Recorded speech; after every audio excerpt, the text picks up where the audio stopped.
Hindi pa ako tapos magbalinis ng kuko. Bakit mo sila paalisin? Sabihin mo na ang gusto mo sabihin. Umigting ang mga pangako na binalingan si Mama. I said leave us! Ulit ko sa malalim na tono. Nagmadali ang dalawang staff na ipunin ang mga gamit nila. Nagunahan silang lumabas kaya naiwan kami ni Mama. Hinarap ko siya. Masama niya akong tiningnan. Bakit ka nandito? Nagulat ka ba sa ginawa ko sa kumpanya? Hindi nakapangalan sa iyo ang Salvation Top Group, kaya may karapatan akong tanggalin ang gusto kong tanggalin. Ninisian ko siya. Ano bang nangyayari kay Mama? Sa tingin mo ay magagawa mo iyon ng madali, Mama? Sa tingin mo ay papayag ang mga stockholders dahil nag-utos kayo?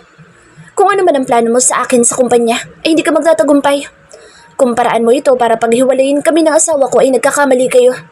Magsasama kami habang buhay kaya dapat mong tanggapin kung ayaw mo lumayas dito sa palasyo. Walang iya kung bata ka. Nilapitan niya ako upang sampalin pero agad kong napigilan ang kamay niya.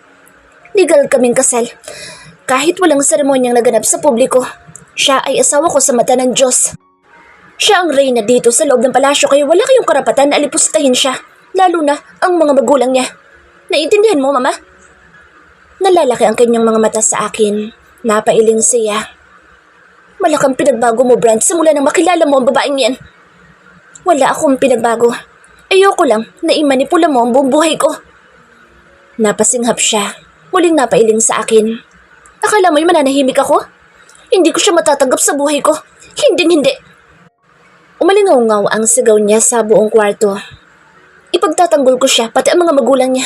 Kaya kung gusto mo pang manatili dito sa loob ng palasyo, ay bumalik kayo ng kainta para humingi ng tawad sa mga magulang na asawa ko. Humalakak si Mama. Nangangarap kayo. Nahiya pa sila sa 1 milyon na bigay ko. Baka gusto nilang gawin ko 10 milyon para lumayas na sila dito sa Pilipinas. Laura! Sabay kaming napalingon ni Mama sa pinto nang marinig ang boses ni Papa. He stepped forward while staring at my mother. Tama ba ang narinig ko? Na binayaran mo ng 1 milyon ng mga magulang ni Mary? Ngumisi si Mama, namewang na parang walang nangyari. Oo, Vladimir. Oo, binayaran ko mga hampas lupa na iyon. Napailing si Papa. Hindi mo alam ang ginagawa mo. Nagsapo ako ng mukha at iniwan sa loob ng kwarto ang mga magulang ko. Narinig ko silang nagtalo sa loob kaya bumalik ako sa kwarto ko. Nakita ko si Mary na tahimik nakaupo sa gilid ng kama. Hindi ko alam kung paano ko siya lalapitan. Hindi ko alam kung ano sasabihin ko. Dahan-dahan akong lumuhod sa tapat niya at inabot ang kamay niya. Hindi ko alam ang ginawa ni Mama. Hindi ko alam na nagpunta siya sa kainta. Tiningala ko siya at tiningnan sa mga mata. Kinagat niya ang ibabang labi at yumuko. Pinagpantay ko ang mga mukha namin at pinagdikit ang mga noo. Simula ngayon ay wala na magpapahirap sa iyo dito sa palasyo. Gulat siyang napatingin sa akin. Hindi ko kinaya ang mga titig niya kaya mabilis kong nilapit ang labi sa kanya at uhaw siyang hinalikan. Sasama ka sa akin bukas. Napatingala ako kay Brent. Ang kamay niya ay humahaplos ng mabini sa braso ko. Saan? He licked his lips. Sa kumpanya. Napalunok ako. Anong gagawin ko doon? Inayos niya ang hilang-hibla ng buhok ko. Ang init ng katawan niya. Palagi ka na lang dito sa loob ng palasyo. Gusto ko rin na makita mo ang labas. Hindi ka preso dito. Sa isang parte ng puso ko ay nakaramdam ako ng tuwa. Nagtatalo na nga itong puso ko at hindi ko kaya ipaliwanag ang nararamdaman ko ngayon. Tumango ako sa kanya pero malakas ako napasinghap nang patihayain niya ako at tinaganan. Brent! May na siyang tumawa. Nagulat ako dahil itong unang beses na tumawa siya na masaya. Hinawakan niya mga kamay ko at inilagay sa ulunan ko. Madiin at matunog niya akong hinalikan sa labi. Tanitigan niya ako. Let's do it again. Umawang ang mga labi ko. Masakit pa ang mga hita ko. Umiling ako pero muli niya akong hinalikan. Don't say no. Ngumisi siya. Brent! Muli niyang sinakop ang labi ko at hinampas nang mabilis ang balakang sa akin. I want you, babe. I want you. Anito sa tenga ko. Malalakas ang daing namin at walang pakialam kung may makakarinig sa amin sa labas. I screamed and bite his shoulder at nanginig ang mga hita ko at nawala ng lakas. Sumunod siya at ibinagsak ang malaking katawan sa aking ibabaw. Kanina pa ako hindi mapalagay habang nakatitig si Madam Laura sa suot ko at sa dala kong handbag na bigay na Brent. Galing ito sa Italy na pasalubong niya sa akin. Ngayon pa lang niya na ibigay dahil ang dami nangyari sa mga nakaraang araw. Ano bang meron dito sa itim na handbag? Dapat pala ay i-search ko ito sa Google dahil baka mamahalin. Lumunok ako at nag-iwas ng mga mata. Nasa isang sikat na restaurant kami ngayon at hinihintay ang mga magulang ko para formal silang magkakilala. Gusto rin ni Brent na humingi ng tawad si Madam Laura sa mga magulang ko tungkol sa pagpunta niya sa kainta para bayaran sila ng milyon. Muli akong sinulya pa ni Madam Laura at tinaasan ng kilay. When did you bought that bag? Napalunok ako. Binuka ko ang labi upang sumagot pero naunahan ako ni Brent. I bought that in Italy. Umawang ang labi ni Madam Laura at muli akong tiningnan. It's nice, but not expensive as mine. Umuntong hininga na lang ako at hindi siya pinansin. Si Chairman ang nagsalita. Hindi mo kakailanganin ng mamahaling gamit para lang magmukha kang maganda. Attitudes win. Mapaklang tumawa si Madam Laura. Every woman wants to be beautiful, not to be fashionable. Marami ka pang hindi alam sa mundo ng socialize, sweetheart. Napailing na lang si Chairman. Dinampot ang wine glass at sumimsim doon. Muling nagreklamo si Madam. Nasaan na ba ang mga magulang mo, Mary? Kanina pa tayo dito ah. Busy akong tao pero mauubos dito ang oras ko sa walang kwentang bagay. Malalim na nagpakawala ng buntong hininga si Brent. Ipinatong ang kamay sa mesa kaya natigilan ang mama niya. On the way na sila. Ariston cold. She hissed. Dinampot ang wine glass at ininom. Nilingon ko si Brent at nagpaalam sa kanyang pupunta ako ng CR. Tumango siya sa akin at tinuro ang direksyon kung saan ako pupunta. Naghilamos ako at tinitigan ang sarili sa tapat ng salamin. Hindi mabuti ang kutob ko dito sa meeting namin. Baka gumawa na naman ng eksena si Madam Laura kapag nagkaharap sila ng nanay ko. Kaninang umaga nang malaman ko ito ay agad akong tumanggi pero si Brent ay hindi nagpapigil at dapat daw humingi ng tawad ang mama niya sa mga magulang ko. Gusto ko ang naging opinyon niya pero para saan pa? Lahat ng ito ay pagpapanggap lang. Walang katotohanan kaya hayaan na lang ang dapat masaktan hanggang sa magtapos ang larong ito. Pumikit ako. Tinukod ko ang mga kamay sa gilid ng sink at muling nagpakawala ng malalim na buntong hininga. Kailalim ng iniisip mo? Nagpaplano ka ba ulit ng mga imposible? Napaiktad ako sabay dilat nang marinig ang boss ni Madam Laura. Nandito na naman siya para asirin ako. Kanina pa nga ako hindi komportable nang dahil sa kanya. Ipinatong niya ang mamahaling bag sa gilid at nilabas ang mamahaling lipstick. Naglagay siya sa labi kahit meron pa iyong kolorete. Siguro, ang hilig mo sa mga fantasy dramas. Mga kasambahay na inaasawa ang mga boss nila para lang makaahon sa hirap. Ngumiti sa harapan ng salamin pagkatapos ay binalingan ako sa kanyang tabi. Hindi kita masisisi, Mary. Nanggaling ako sa bahay ninyo at nakita ko ang payak ninyong pamumuhay. That house is so small. Kung ako nakatira doon ay hindi ako makakahinga. Kumuyom ang mga kamao ko. Para ako nakadikit sa kinatatayuan at hindi makagalaw. Magkano nga iyang bag na binili sa'yo ni Brent? Mukhang mumurahin lang. Muli niya iyong pinasadahan ng tingin. Nang nangalit ang mga pangako, maiiyak ako kapag hindi ako sumagot. Anong kailangan mo sa akin? At ayaw mo akong tigilan. Bigla siyang natigilan at masama akong tiningnan. Ngumisi siya. Ibibigay ko ang lahat sa iyo basta dumayo ka kay Brent. Umalis ka sa palasyo at huwag na magpapakita sa amin. Matagal akong natigilan at nakatingin lang sa kanya. Ganito na ba ako gustong mawala ni Madam Laura sa palasyo? Nanda niyang ibigay at gawin ang lahat, mapalayas lang ako. Ay say, inabot ko ang bag at hindi siya sinagot. Nang akma akong lalabas ay pinigilan niya ako sa braso. Napahinto ako sabay lingon sa kanya. Pag-isipan mong mabuti ang mga alok ko. Bata ka pa at marami pong mararating sa buhay. Nanuyo ang lalamunan ko. Hinawakan ko ang pulsuhan niya at sa pilatan iyon na tinanggal sa braso ko. Napahinga ako ng maluwag nang makalabas sa ladies room. Mabilis akong bumalik sa table namin at napahinga ako ulit nang makita ang mga magulang ko. Agad ko silang nilapitan at niyakap isa-isa. Kanina pa ba kayo? Bulong ko kay nanay. Simple lang ang suot niya at alam kong pipintasan na naman ito ni Madam. Babe, nakita mo ba si Mama? Sumunod siya sa banyo? Tanong ni Brent sa akin. Hindi ako nagulat na hanapin niya sa akin ang mama niya kundi nagulat ako dahil sa itinawag niya sa akin. Umiling ako. Ayoko nang isipin ang encounter namin ni Madam Laura sa loob ng ladies room. Hindi kami nagkita. Mahina akong sagot. Tumahimik lang siya. Napansin kong parang magaan ang loob ni Chairman sa mga magulang ko. Nag-uusap na sila ni tatay at pati ang nanay ko ay walang hiyari na nakikisabay sa kanila. Pasensya na kayo kung hindi man lang kami nakadalaw sa inyo. Naging madalian din ang kasal nila kaya nahihiya ako sa inyo. Panimula ni Chairman. Umilig lang si tatay. Si nanay naman ay tahimik lang na nakikinig. Humihingi rin ako ng pasensya, Chairman. Kagagaling ko lang mula sa operasyon kaya wala din akong oras para mag-set ng meeting sa inyo. Tumawa si Chairman. Narinig ko nga iyan sa anak ko. Masaya akong magaling ka na ngayon. Nag-usap pa sila hanggang sa bumalik si Madam Laura. Taas no itong bumalik sa upuan niya. Ang nanay ko ay masama siyang tiningnan kaya agad kong inabot ang kamay at pinisil. Nakuha ko ang atensyon ni nanay. Binalingan niya ako kaya nginitian ko siya. Tumikim si Madam Laura. Matigas pa rin ang aura niya pero sinusubukang ngumiti. Ako na mag-uumpisa. Nag-set kami ng asawa ko ng meeting para makapag-usap-usap tayo ng masinsinan. Pagpasensyahan niyo na ako noong nagpunta ako sa inyo at nahirapan siyang ituloy ang sasabihin. Binalingan pa niya si Chairman bago nagpatuloy. Nagkamali ako, kaya sana mapatawad niyo ako, mga balae. Ngumiti siya pero agad ding nalusaw nang tumingin sa akin. Nagbaba ako ng tingin. Si Chairman ulit ang nagsalita. Humihingi na rin ako ng tawad dahil sa nagawa ni Laura. Nahihiya ako sa inyo mga balae. Itinaas na nanay ang kamay at umiling kay Chairman. Wala po kayong kasalanan sa amin, Mr. Chairman.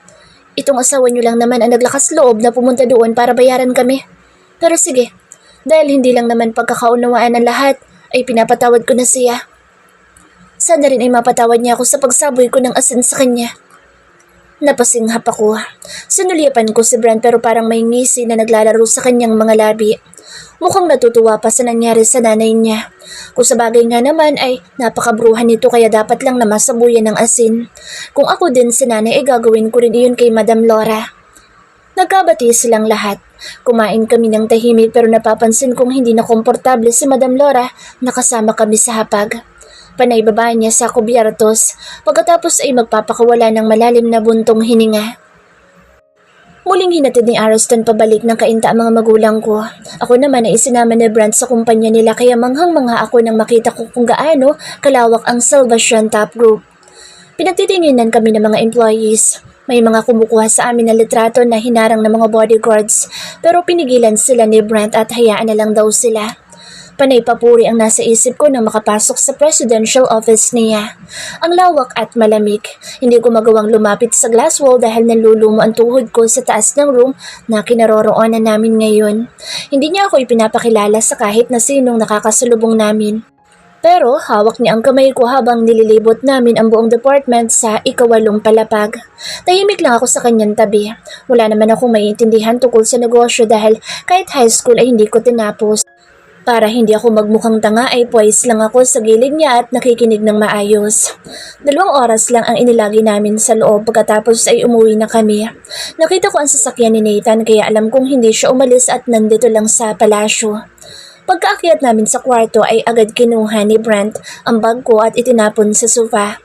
Napasinghap ako nang hapitin niya ako sa bewang at hinila sa katawan niya. Brent!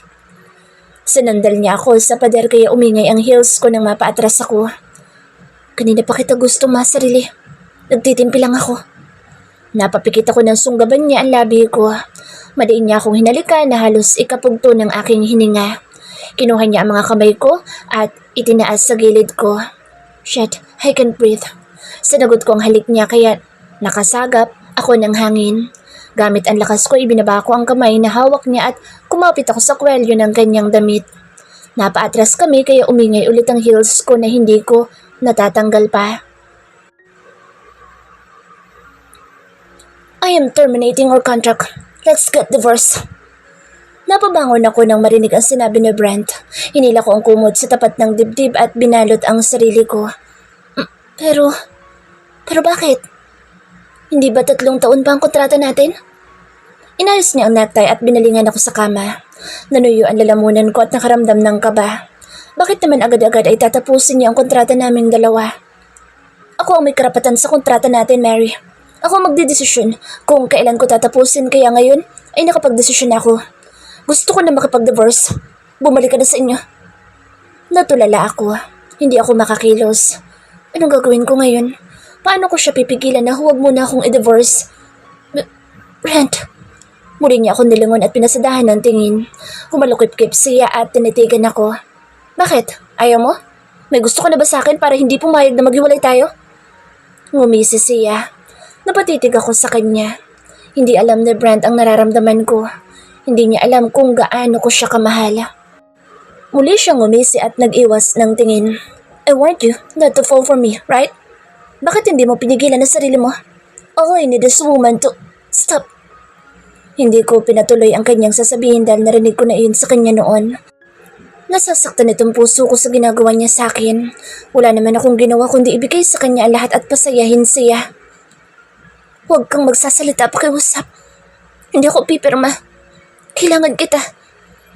Natigilan siya pero biglang tumawa ng nakakaloko. Because you still need my money? Hindi ako nag-isip at sumagot kaagad. Oo. Kailangan ko pang pera mo para sa tatay ko. Kailangan ko ng pera para sa maintenance ng gamot niya. Dumilim ang mukha ni Brent at umigting ang mga panga. Ganitong-ganitong itsura niya sa tuwing nagagalit. Malakas ako napalunok at dumiin ang kamay ko sa kumot na nakatakip sa katawan ko.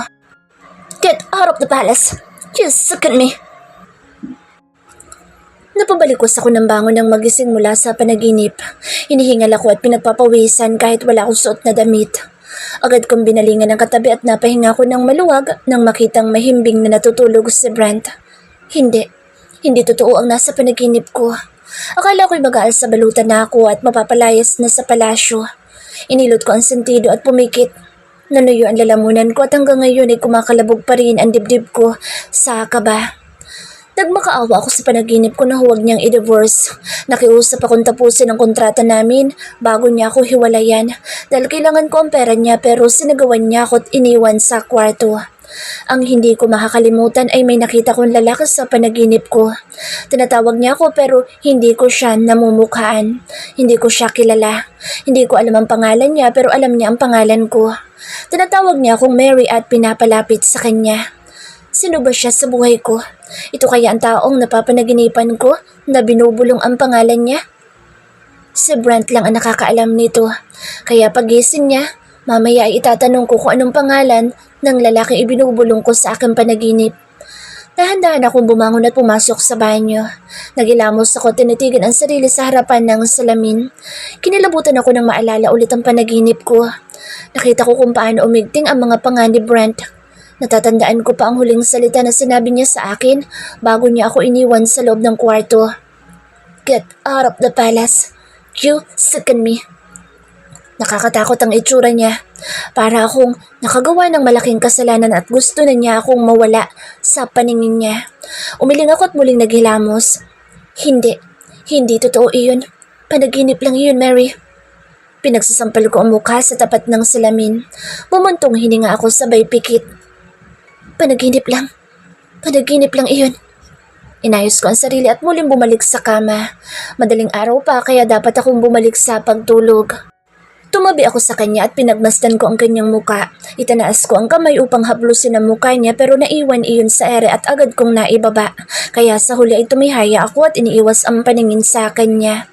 Ayokong makagawa ng bagay na hindi niya magugustuhan. Ayokong makagawa ng ikagagalit niya sa akin at maging dahilan ng hiwalayan namin. Ang panaginip ko kanina ay nakakatakot. Sa tuwing naiisip ko ay dumadagundong ang dibdib ko. Inilagay ko ang mga kamay ko sa abdomen ko at mariin na pumikit. Sana dalawin na ako ng antok upang makalimutan ng masamang panaginip. Nagising ako na wala na si Brent sa aking tabi. Agad akong naligo at nagbihis. Kinakabahan pa ako ng pababa na sa hagdan. Baka makasalubong ko kasi si Madam Laura at sirain na naman niya ang umaga ko. Pero hindi nga ako nagkamali dahil pagbaba ko sa uling baitang ng hagdanan ay siya namang labas niya mula sa kusina. Natigilan ako at gumilid. Nakasunod sa kanya ang personal maid niya at may dala pa iyong tray na puno ng pagkain. Mukhang hindi siya sasalo sa hapagkainan at aakyat ulit sa kanyang kwarto. Tinaasan niya ako ng kilay at pinasadahan ng tingin. Naging asawa ka lang ng mayaman ay nakalimutan mo na ang pagising sa tamang oras. Hindi ka talaga nababagay sa pamamahay na ito. Dapat ay doon ka sa servant quarter. Nakagat ko ang ibabang labi at yumuko. Ayoko siyang patulan kahit napapahiya ako. Nilagpasan niya ako pero muling nagsalita ng nasa puno na ng hagdan. Katulong na walang modo. Masakit ka sa mata. Hindi ako matutunawan ng kinakain sa tuwing nakikita ko ang pagmumukha mo. Hilaw siyang umisi at tuluyan ng umakyat. Napailing ako at pinagkibit balikat na lang ang kanyang mga sinabi. Wala naman akong pakaalam sa itatawag niya sa akin. Simula ngayon ay ayaw ko na siyang idagdag sa mga problema ko. Pagkapasok ko sa kusina ay nandoon na sina Brent. Nagulat ako dahil si Nathan ay nandito rin at mukhang okay na sila ng kuya niya. Umupo ako sa tabi ni Brent at tahimik kaming kumain. Dahil walang pasok sa Brent sa opisina ay dinala niya ako sa kabilang parte ng palasyo nila. Ang lawak nitong minana ng tatay niya. Gagawin na sana itong Museum of the Future, kaya lang ayaw ni Papa at gusto daw niyang tirahan itong kabila. Iba na kasi ang generation natin ngayon. Wala na ang mga hari-harian. Napatango ako habang nakikinig sa pagkukwento ni Nathan. Si Brent ay tahimik lang at hindi nagsasalita. Mas malawak itong museum kaya sa tinitirhan namin. Yearly din ito na ipinaparenovate ni Papa upang ma-maintain ang kagandahan niya at hindi maluma. Gusto mo bang malaman kung ilang years na itong pinatayo, Mary? Tiningnan ko muna si Brent bago tumango sa kapatid niya. This palace built in 1670. Imagine, 353 years na ito pero nanatili pa rin na matibay at maganda. Ang totoo niyan ay dapat unang apo na babae ang magmamana nito pagkatapos kay Papa.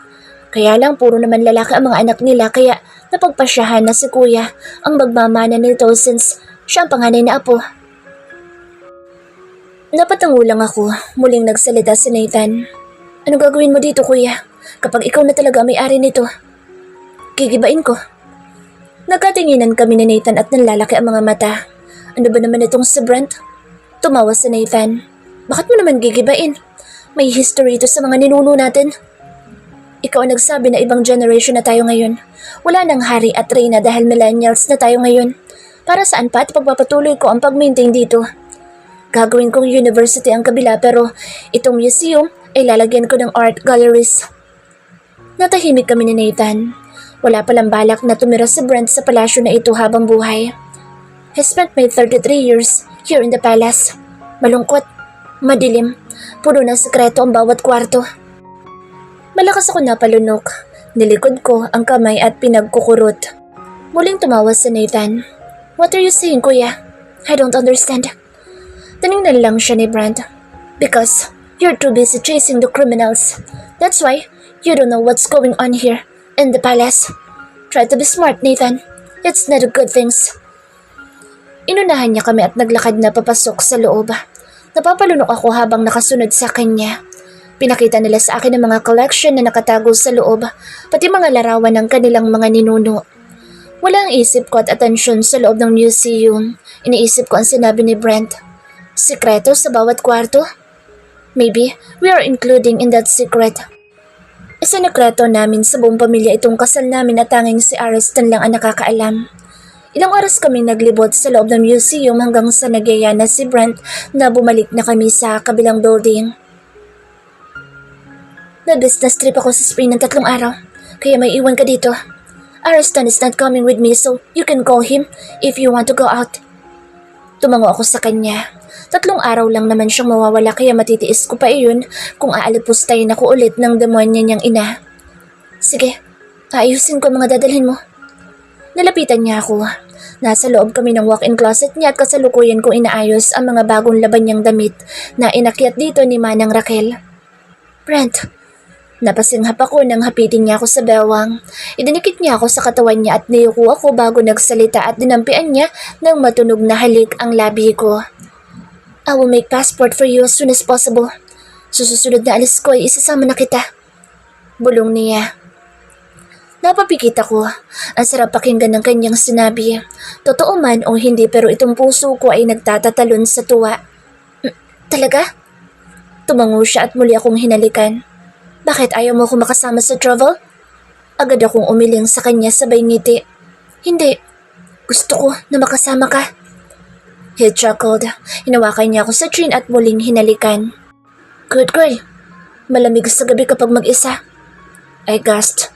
Namimilog ang mga mata kong napatingin sa kanya pero tinawanan lang niya ang sinabi ko. Pakiramdam ko ay totoong hinahanap-hanap ni Brent itong katawan ko at presensya. Lihim akong ngumiti at ipinaikot ang mga bisig sa leeg niya. Kaya dapat hindi ka umalis nang hindi ako kasama. Ninitian ko siya ulit. Tumingkayad ako at ginawaran siya ng mabilis na halik sa labi. Inabot niya ang hita ko at binuhat. Mas lumikit ang katawan ko sa kanya kaya hindi na ako komportable. Hinalikan niya ako sa pisngi at nagtagal doon ang labi niya. Ang hirap matulog sa gabi kapag hindi kita katabi. Tuluyan ako napapikit. Kung nagbibiro si Brent sa mga oras na ito ay sana'y bigyan niya ng konsiderasyon itong nararamdaman ko. Hinahanap-hanap ko ang init ng katawan mo. Hindi ako nakatiis at kinulong ang mukha niya sa magkabila kong palad. Inabot ko ang labi niya at muling hinalikan. Umalis siya ulit para sa business trip, kaya muli akong naiwan dito sa palasyo. Kinakabahan ako palagi sa tuwing bababa ako sa hapag para kumain pero nagtataka ako dahil isang araw ko nang hindi nakikita ang pagmumuka ng bruha. Baka naman may pinaplano sa akin kaya hindi ko na siya nakikita. Nakita mo po ba si Madam? Kumunot ang noo ni Manang Raquel sa akin. Itinigil niya ang ginagawa at hinarap ako. Oo naman, iya. Nandito siya kanina at nagbili ng lulutuin. Mamaya daw ay may bisita. Lumunok ako. Sino naman kaya itong bisita niya? Magdadala na naman ba ito ng tao para ipahiya ako ulit? Sino daw pong bisita niya? Mga kamag-anak raw niya na galing pa sa ibang bansa. Nag-iwas ako ng tingin. Muli akong binalot ng kaba nang marinig na galing ibang bansa ang mga kamag-anak niya. Hindi ako nababagay sa kanila kaya mahihiya akong magpakita kahit tawagin pa ako ni Madam o kaya ni Chairman. Muli akong binalingan ni Manang at tiningnan. Ngayon ka pa ba matatakot, Mary? Marami ka ng pinagdaanan dito sa palasyo pero hindi ka sumuko. Matibay kang babae. Ngumiti siya sa akin. Nag-init ang mga mata ko na tumango kay Manang. Bumuntong hininga ako at tinulungan siya sa pagluluto. Dumating sila Madam Laura kasama ang kanyang mga bisita. Pumasok siya sa kusina at nag-utos na hatiran sila ng may inom sa malawak na sala. Nanginginig ang mga kamay ko habang hawak ang tray na may laman na tsaa. Nakasunod ako kay Manang Raquel na may bitbit din sa mga kamay. Nakita ko silang nakaupo sa sala. Dalawa lang ang kanilang bisita at mukhang mag-asawa. Nagulat si Chairman nang makita ako pero si Madam Laura ay parang walang reaksyon. Inilapag ni Manang Raquel ang dala at kinuha din sa kamay ko ang tray. Nang akmang aalis na kami ay tinawag ako ni Chairman. Napahinto ako sa paglalakad sabay lingon sa kanila. Mary, halika dito at maupo. Nagulat si Madam Laura sabay tingin sa asawa. Ang mag-asawang bisita ay natigilan din at napatingin sa akin. Halika, iha. Ulit niya. Tumaas ang noo ni Madam Laura para akong madadapa habang naglalakad palapit sa kanila. Tumayo si Chairman at formal akong pinakilala sa mga bisita. Mario, siyang asawa ng panganay kong si Brent. Napasinghap ang kasama nitong babae. Si Madam Laura ay umirap sa hangin. May asawa na pala si Brent? Kailan pa? Hindi ba call-off na ang kasal nila ni Miss Alcazar? Hindi namin alam ito. Tumawa si Chairman. Nanigas ako mula sa kinatatayuan. Kilala niyo si Brent? Hindi yun lumalabas sa publiko kahit noon pa. Pasensya na kayo kung hindi namin nasabi na ikinasal na siya. Mahinang tumawa ang babae at pinasadahan ako ng tingin. Ngayon ay naiintindihan ko na kung bakit siya ang pinili ni Brent. Maganda, bata at perfect for wife material. Hindi ba ate? Tiningnan niya si Madam Laura. Hindi nagbigay reaksyon si Madam pero tumango naman ito.